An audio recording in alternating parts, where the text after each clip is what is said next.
मैं 8 बरस का था। मैं और मेरे रिश्ते के भाई एक शहतूत के बाग में थे। बागबान अचानक आ पहुंचा। दरख्त से छलांग लगाने की कोशिश में मैं एक से दूसरी शाख पर जा गिरा। तेज़धार टहनी से मेरी रान काफ़ी गहराई तक कट गई। खून की बड़ी शरेआन बमुश्किल कटने से महफूज रही थी। घर पहुंचा। सामीन, आइए मशहूर व मरूफ सियासतदान और साबका लीजेंड करेक्टर इमरान खान के बचपन के दिलचस्प वाक़यात उन्हीं की ज़ुबानी सुनते हैं। इमरान खान रकम तराज हैं कि जब मैं पैदा हुआ पाकिस्तान 5 साल का हो चुका था। लाहौर में अपने खुशहाल ख़ानदान के साथ आसूदा ज़िंदगी जीते हुए मुल्क का मुस्तकबिल मुझे रोशन लगता। ये एक ख्वाबनाक बचपन था। खेल कूद की आज़ादी और वो तहफ़्फ़ुज़ जो एक फैले हुए तगड़े ख़ानदान में होता है। ज़मान पार्क के इर्द गिर्द जहाँ मैं पला बढ़ा हरे भरे खेत थे और आबे रवां, हरियाली, ताज़ा हवा और खुले मैदान।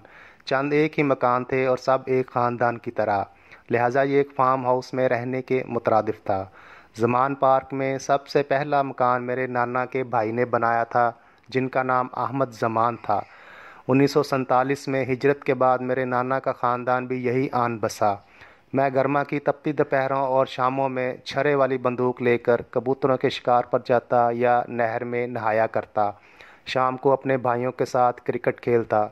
मैं तरीक़ी फैलने तक घर से बाहर घूमता रहता, ताहम मेरी वालदा को भी परेशानी लाहिक ना हुई। उन्हें मालूम था कि रिश्ते के भाई मेरे साथ हैं।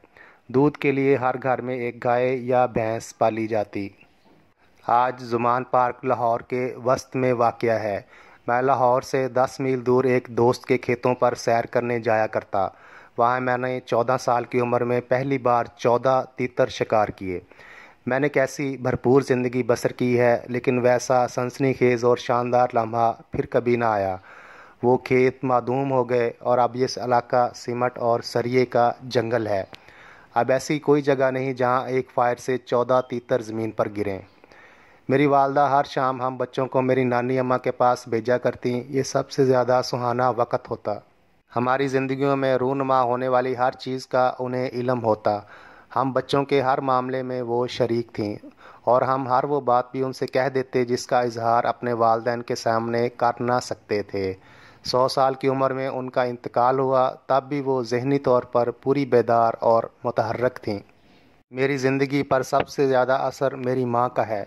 हम 5 बहन भाई थे और मैं उनका अकलौता फ़र्जंद। वो एक मुकम्मल माँ थी, हर चीज़ अपने ख़ानदान पर कुर्बान कर देने वाली। मुझे खूब याद है कि मैं अपने ज़ख़म उनसे छुपा लिया करता ताकि उन्हें सदमा ना पहुँचे। मैं 8 बरस का था। मैं और मेरे रिश्ते के भाई एक शहतूत के बाग में थे। बागबान अचानक आ पहुँचा।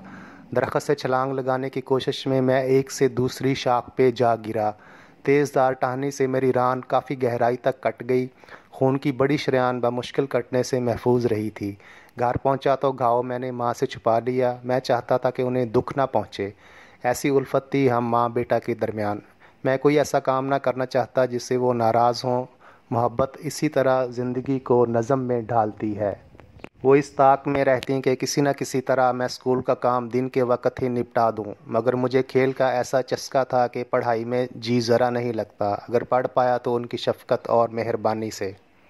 जैसा कि ज़मान पार्क के नाम ही से ज़ाहिर है, इस आबादी के वस्त में एक बाग है। हम सब लोग वहाँ क्रिकेट और हॉकी खेला करते। छोटे बच्चों से लेकर मैं 25 साल की उम्र के सब रिश्तेदार और दोस्त एक साथ, ऐसे जारहाना जोश व जज्बे के साथ कि एक बार तो एक मेहमान टीम ने मैच से इनकार ही कर दिया। क्रिकेट और तीतर के शिकार से मेरी मोहब्बत रिश्ते के भाइयों और चचाओं की वजह से परवान चढ़ी। मेरी माँ के ख़ानदान वाले क्रिकेट के जुनूनी थे। 9 साल की उम्र में मैंने टेस्ट क्रिकेटर बनने का इरादा कर लिया। ये उस दिन हुआ जब मैंने अपने खालाजाद जावेद बर्की को उस मैदान में इंग्लैंड के ख़िलाफ़ सेंचुरी बनाते देखा जो अब कज़ाफ़ी स्टेडियम कहलाता है। अपनी खालाओं और मामूओं के घरों को मैं अपना घर ही समझता। सब ख़ानदानों का मरकज़ मेरे नाना का मकान था। रात के खाने पर गाहे बगाहे सब के सब इकट्ठे होते। मैं बहुत छोटा सा लड़का था जब जन्नत और जहन्नम का तसव्वुर हमारे जहनों में राइज कर दिया गया। बस ये कि जन्नत का तसव्वुर मेरे इदराक में पूरी तरह भी ना आता। मेरी अम्मा बेचारी कैसे कैसे सवालों से मैं उन्हें परेशान किया करता। क्या मैं जन्नत में क्रिकेट खेल सकूँगा? वहाँ मुझे शिकार खेलने की इजाज़त होगी ना? جب میں 7 سال کا ہوا تو مجھے اور میری بہنوں کو قرآن پاک پڑھانے کے لیے ایک عالم دین ہمارے ہاں آنے لگے۔ اسکول میں مذہبی تعلیم کا ایک پیریڈ تھا اور دن کا آغاز تلاوت سے ہوا کرتا۔ جمعہ کے دن آغا جان کے ساتھ مسجد میں جایا کرتا۔ عید الفطر اور عید الاضحیٰ پر خاندان کے سب لوگ 16ویں صدی کے عظیم صوفی اسکالر حضرت میاں میر رحمۃ اللہ کے مزار پر جاتے۔ سکھ مذہب کے ماننے والے بھی ان کی بہت تکریم کرتے اور حاضری دینے آیا کرتے تھے۔ میرے والدین آغا جان اور میری والدہ مذہب کے باب میں نرم خو تھے، کشادہ مزاج۔ ہم سے وہ کہا کرتے اللہ بڑا ہی رحیم ہے۔ نماز پڑھنے اور روزہ رکھنے کے لیے ہم پر سختی بھی نہ کی جاتی۔ رمضان المبارک میں ہم بچوں کے درمیان زیادہ سے زیادہ روزے رکھنے کا مقابلہ ہوا کرتا۔ 9 برس کی عمر میں نے پہلا روزہ رکھا۔ اسی شام میری ماں اور آغا جان دونوں نے مجھے کچھ تحائف دیے۔ اگر کوئی اسلام کے خلاف ذرا سی بھی بات کرتا وہ دونوں بہت جوش و جذبے کے ساتھ اللہ کے دین کا دفاع کرتے۔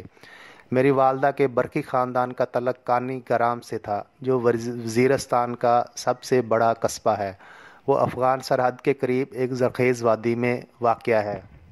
بالآخر یہ خاندان 12 قلعوں پر مشتمل اس گاؤں میں نظر آتا ہے جس کو بستی پٹھانہ کہا جاتا، شہر جلندھر کے قریب، امرتسر کے جنوب مغرب میں لاہور سے 40 میل کے فاصلے پر۔ پاکستان بنا تو پورے کے پورے خاندان نے ہجرت کی اور لاہور چلے آئے۔